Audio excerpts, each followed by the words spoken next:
Saat pihak Polda Sulawesi Tengah melakukan penyelidikan atas dugaan pelecehan seksual yang dilakukan Kapolsek Parigi Nonaktif, Propam Polda dan juga Polres Parigi Mautong tengah mengumpulkan bukti atas tuduhan tersebut. Sementara Kapolsek Parigi kini dimutasi ke pelayanan masyarakat Polda Sulawesi Tengah. Kemudian dari tim ini telah memeriksa beberapa saksi terkait dengan permasalahan ini.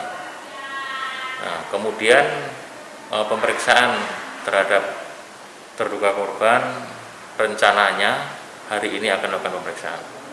Cuman kita belum tahu tempatnya, apakah nanti di Polda, kemudian apakah itu di Polres. Nanti akan kita sampaikan lebih lanjut.